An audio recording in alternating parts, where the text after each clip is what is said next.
यार दोस्तों, आज हम करते हैं 12th class exercise 13.3 question number 8।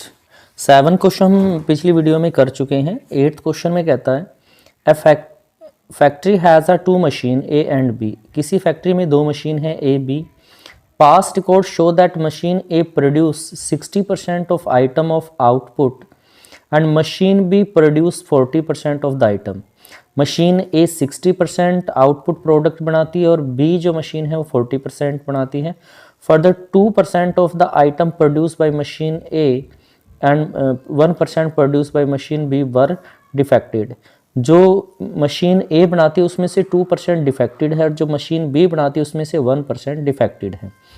All the item are put into the stock pile and one item is chosen at random. Stock में लगाए गए सभी आइटम और फिर कहता है random from the one and found that the defected. What is the probability it was be produce by machine B. Machine B द्वारा produce होगा वो हमें यहाँ निकालना है क्वेश्चन में, डिफेक्टेड आइटम। तो क्वेश्चन 8 देखिए कैसे करेंगे। अज्यूम करते हैं let E1 and E2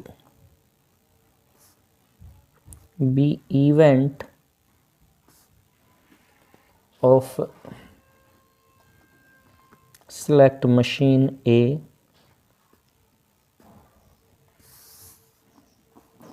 and B।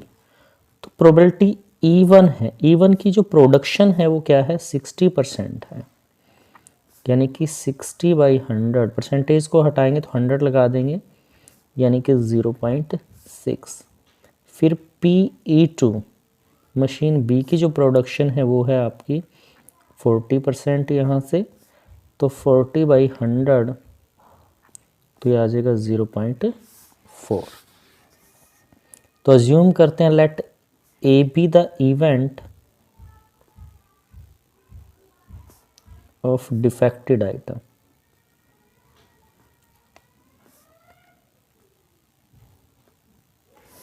तो मशीन ए है, ए डिफेक्टेड आइटम बनाती है मशीन ए, तो वो है 2%, यानी कि यहाँ से आ जाएगा 2/100 0.02। फिर डिफेक्टेड आइटम बनाती है मशीन बी। बी को हमने E2 से लिखा प्रोडक्शन को, तो ये 1% है आपका, तो 1/100 यानी कि 0.01। फिर क्वेश्चन में आपसे कहा probability of machine A produce defected item. हमें यहाँ निकालना है probability of machine B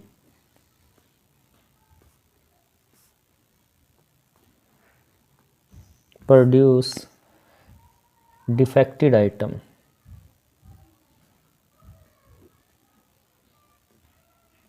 defected item यानी कि हमें यहाँ निकालना है E2/A। तो बेस फॉर्म यूज़ करेंगे E2 PA/E2।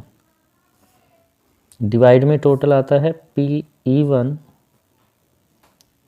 A/E1 plus PE2 A/E2। Value put कर देंगे हम यहाँ पर। ये है 0.01 और ये है 0.4 divide by 0.02 multiply 0.6 plus 0.01 multiply 0.4। यहाँ पर मल्टीप्लाई कर लेते हैं तो ये आ जाएगा 0.004। 2 के बाद पॉइंट और 1 के बाद तो 3 के बाद पॉइंट आएगा, डिवाइडेड बाई 12 0.12 प्लस 0 और आएगा आगे, तो प्लस 0.004 डिवाइड बाई 0.016 ऐड कर दिया आपने इसको तो 16 आ गया। पॉइंट देखिए 3 के बाद पॉइंट ऊपर है, 3 के बाद ही नीचे है, तो ये आ जाएगा 4/16। 4 1 जा 4 4 जा 16, यानी कि 1/4 आपका इस क्वेश्चन का आंसर हो जाएगा। क्वेश्चन 9 में कहता है two group are competing for the position in on the board of the director of the corporation. Board of director के लिए दो ग्रुप कंपटीशन में है। The probability that the first group and the second group will win are. First group जीतेगा इसकी probability है 0.6 और second group है भाई इसकी है 0.4। Further if the first group win, अगर फर्स्ट ग्रुप जीतता है the probability of introducing a new product, अगर सेकंड ग्रुप जीतता है तो वो 0.3% है probability corresponding work second group में introduce the production. Find the probability that the new product introduce, भाई नए प्रोडक्ट इंट्रोड्यूस करेगा was by the second group, second group द्वारा न्यू जो प्रोडक्ट है वो इंट्रोड्यूस किए जाएं, तो प्रोबेबिलिटी आपको यहाँ पर निकालनी है क्वेश्चन में। क्वेश्चन 9 देखिए कैसे करेंगे। Let E1 and E2 be events, events हैं भाई that first and second, first और सेकंड ग्रुप विन।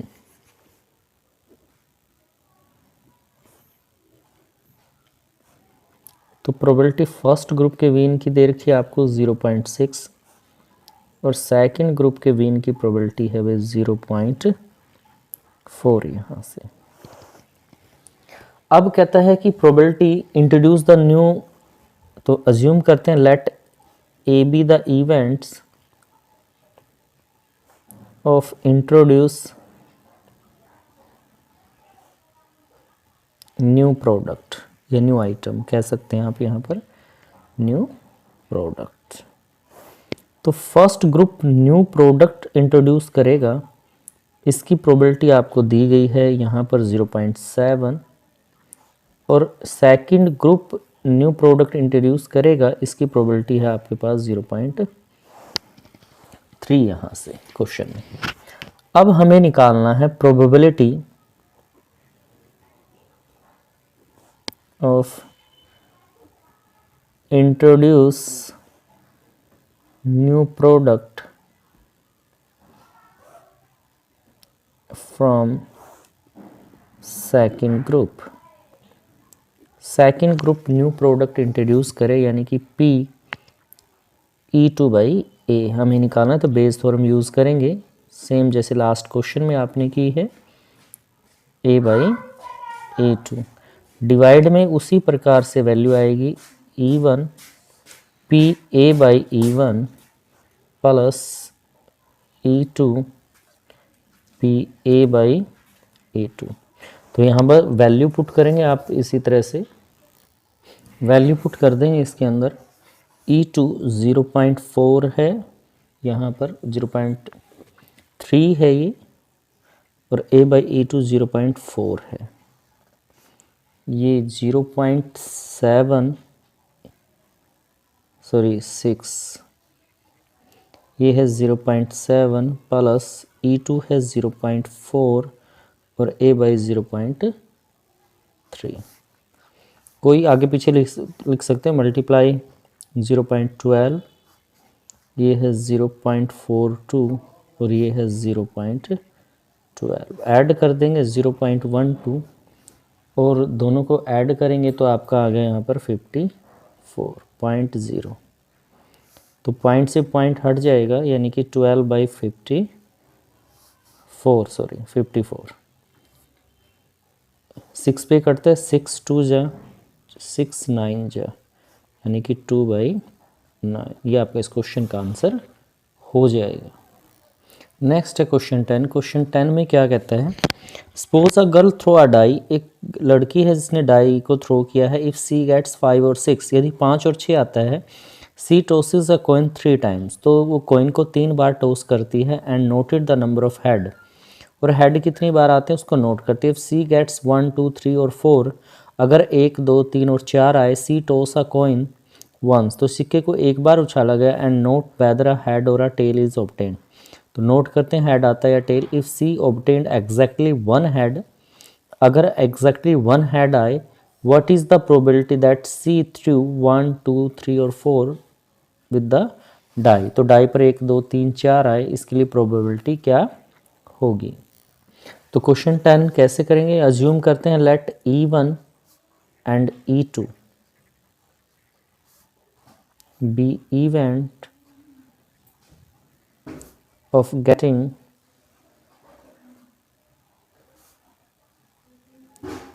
5 और 6 एंड 1, 2, 3 और 4 रिस्पेक्टिवली। भाई या तो 5, 6 आए या फिर 1, 2, 3, 4 आए, तो इवन है कि 5, 6 आए, सॉरी इवन। तो प्रोबेबिलिटी होगी 2/6 क्योंकि 2 नंबर हैं यानी 1/3। E2 में हमने कहा कि 1, 2, 3, 4 यानी कि 4 केस है, टोटल 6 हैं, तो ये आ जाएगा आपका 2/3 यहाँ से। अब इसने कहा कि C gets 5 और 6, C throw a coin 3 times. If C get 5 or 6, throw a coin 3 times. Outcome, एक सिक्के को 3 बार उछाला गया, तो आउटकम क्या होंगे, head head head, head tail, head tail head, tail head head, या फिर 2 टेल आ गई, एक head, tail head tail, head tail tail, या फिर तीनों ही टेल यहाँ आ जाएंगे। इन टोटल 8 केस होंगे। तो एक हेड आए, यहाँ पर कहता है let A be the event of exactly 1 head, केवल एक हेड आए, तो A/E1। भाई जब 3 बार सिक्का उछाला गया है तो एक हेड आए, उसके लिए कितने केस हैं भाई, देखिए एक हेड के लिए केस है 1, 2, 3, 3 केस हैं, डिवाइड बाय टोटल 8। फिर कहता है C get 1, 2, 3, 4 then toss a coin।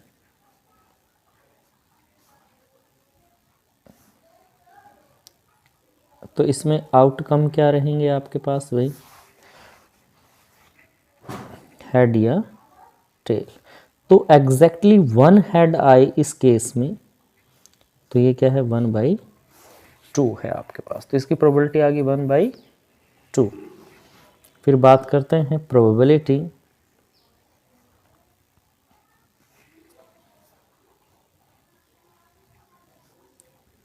That C gets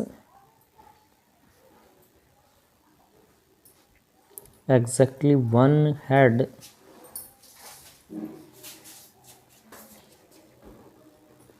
when die show 1, 2, 3, 4। जब डाई के ऊपर 1, 2, 3, 4 आए उस केस में भी, तो प्रोबेबिलिटी आपके पास हो जाएगी E2/A। तो बेस फॉर्म यूज़ करेंगे, E2 probability of A/E2 divided by same वही आपके पास आएगा E1 probability A/E1 plus E2 multiply है प्रोबेबिलिटी A/E2। तो वैल्यू पुट कर देंगे, ये प्रोबेबिलिटी आपके पास आई है 1/3 मल्टीप्लाई 3/8, नहीं E2 है, E2 तो 2/3 आया भाई, 2/3 और इसकी प्रोबेबिलिटी है 1/2, ये डिवाइडेड बाई, अब E1 की प्रोबेबिलिटी आई है 1/3 मल्टीप्लाई है 3/8 प्लस फिर 2/3 मल्टीप्लाई 1/2, तो ये आ गया 2/6 डिवाइड बाई 3/24 प्लस 2/6। तो यहाँ एल्शियम ले लेंगे हम, 2/6 एज इट इज़, 24 एल्शियम आ गया 3, 6 से डिवाइड किया, 6 चौका 24, 4 दूनी 8, 2/6 मल्टीप्लाई 24/8 11, ये कट जाएगा आपका 6 चौका 24, तो ये आ गया 8/11। ये आपका इस क्वेश्चन का आंसर हो जाएगा भाई 8/11। क्वेश्चन सिंपल है, सभी में बेस फॉर्म यूज़ करते लगी। क्वेश्चन 11 में कहता है a manufacture has a 3 machine operator, 3 machine operator हैं A B C। The first operator A produce 1% defected item whereas the other 2 operator B C produce 5 and 7% defective items. A is a job for 50% of time A, B is the job of 30% of time, and C is a job of 20% of the times. A defective item is produced. What is the probability that it was produced by machine? ये defective item produce हो लेकिन machine A से। तो देखिए question को कैसे करेंगे solve. देखिए late E1 E2 E3 be the events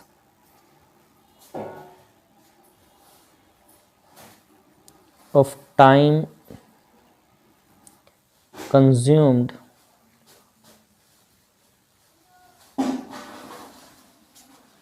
by operator A B C। तो A ऑपरेटर कितना टाइम कंज्यूम करता है, वो प्रोबेबिलिटी है PE1। तो ये है भाई आपके पास 50%, तो यानी कि 50/100 0.5।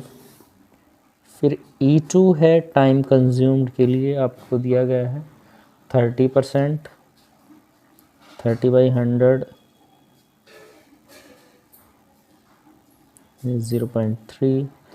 फिर E3 है भाई, इसका टाइम कंज्यूमिंग आप रखा 20% है, तो 20/100 यानी कि 0.2 ये आ जाएगा आपका यहाँ से। तो E1 E2 E3 प्रोबेबिलिटी आपने यहाँ निकाल ली है। फिर A डिनोट करता है, लेट A बी डिनोटेड, या इवेंट कह सकते हैं आप यहाँ से, of events getting defected items.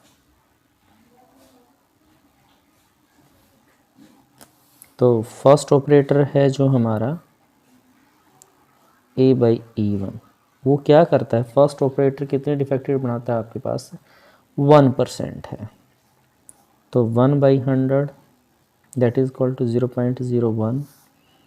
फिर सेकंड ऑपरेटर है हमारा, वो आइटम बनाता है आपके पास, डिफेक्टेड आइटम है 5%, तो ये आ जाएगा 5/100 0.05। तो थर्ड है हमारा जो डिफेक्टेड आइटम बनाता है, थर्ड ऑपरेटर यानी C ऑपरेटर है, जो डिफेक्टेड आइटम बनाता है वो है 7% है, तो 7/100 यानी कि 0.07। फिर हमें प्रोबेबिलिटी निकालनी है भाई इसमें, probability that are defected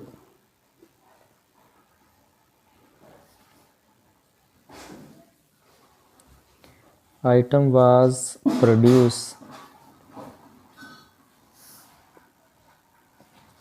by operator A।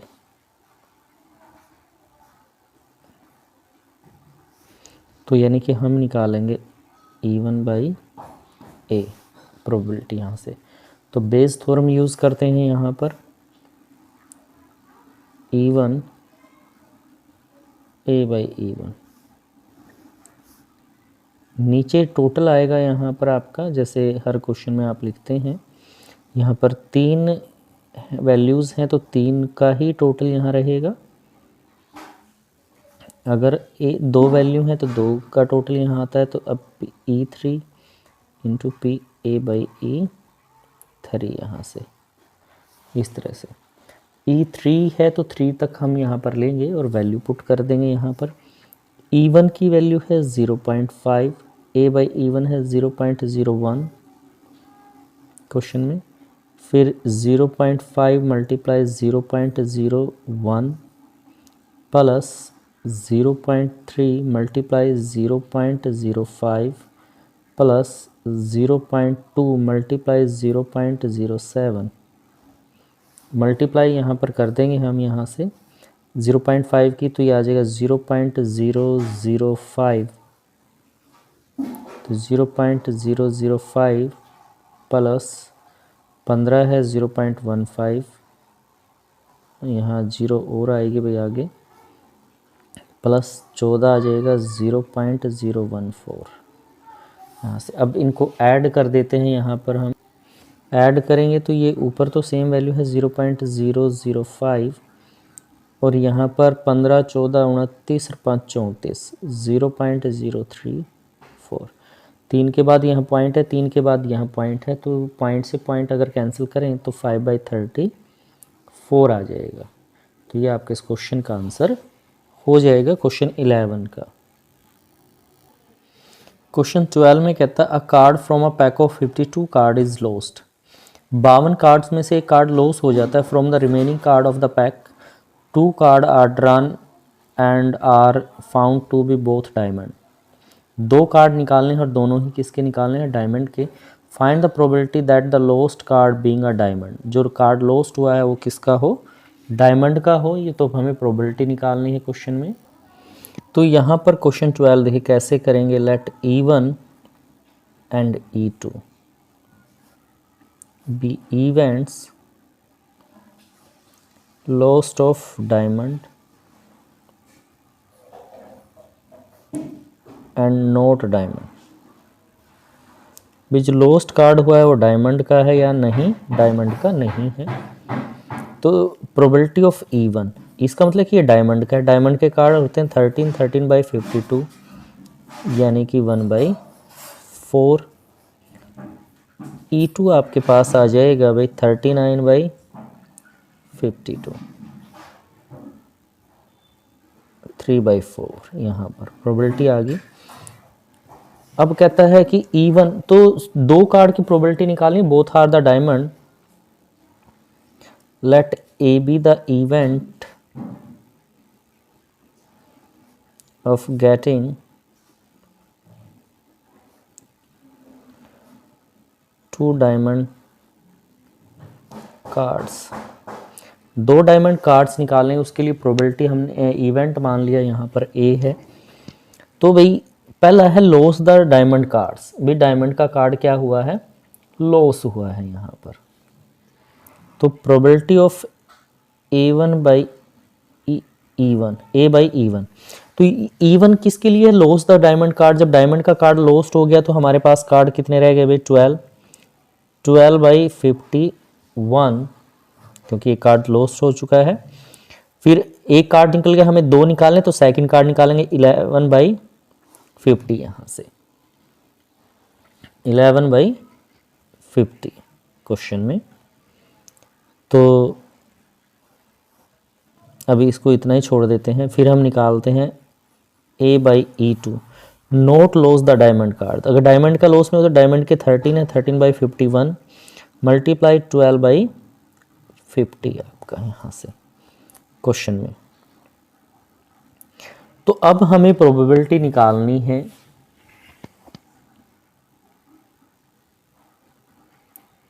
Probability that the lost card is diamond,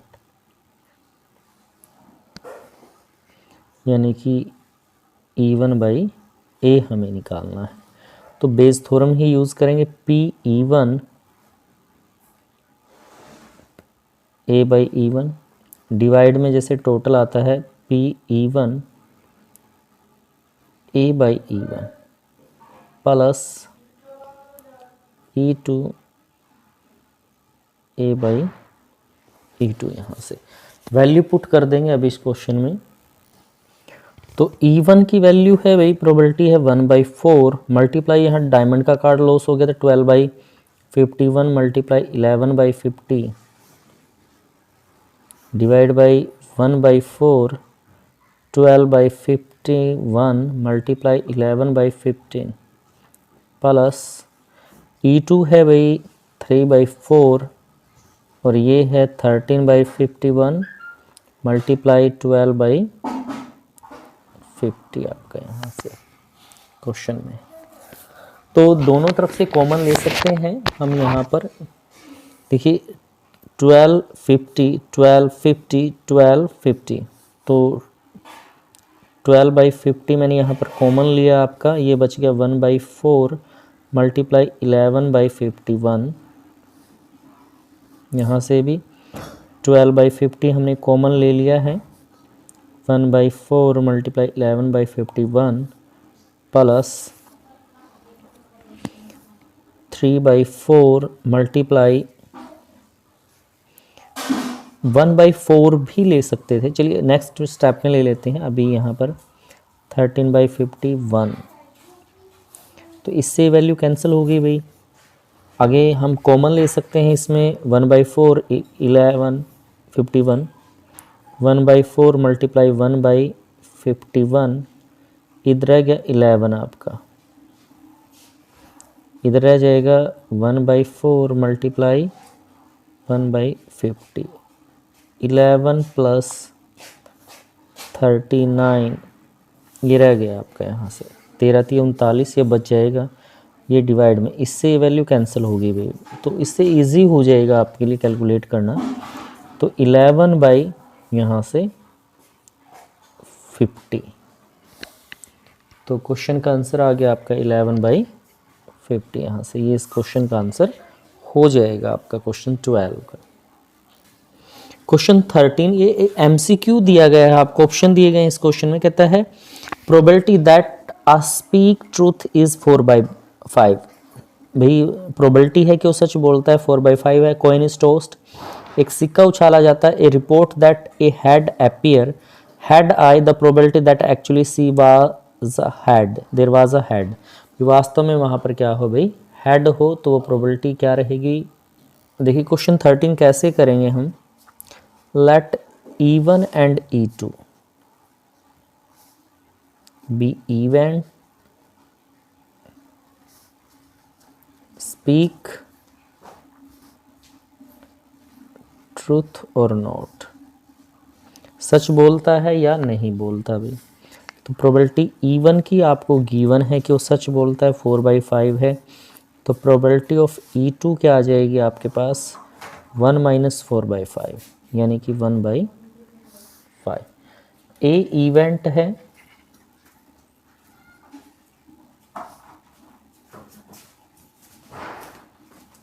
getting head,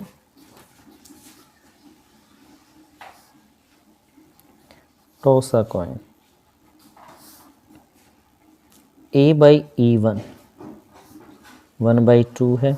देखिए सेकंड में अगर वो सच भी नहीं बोलता तब भी हेड आने की प्रोबेबिलिटी 1/2 रहेगी। यहाँ से क्वेश्चन में दोनों ही केस में 1/2 रहेगी।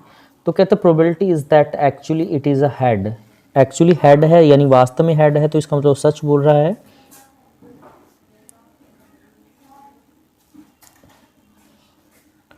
The probability that actually head यानी कि E1/A हमें यहाँ निकालना है। तो probability of E1 Bayes theorem use की हमने यहाँ पर भी, E1 डिवाइड में वही आएगा PE1 PA/E1,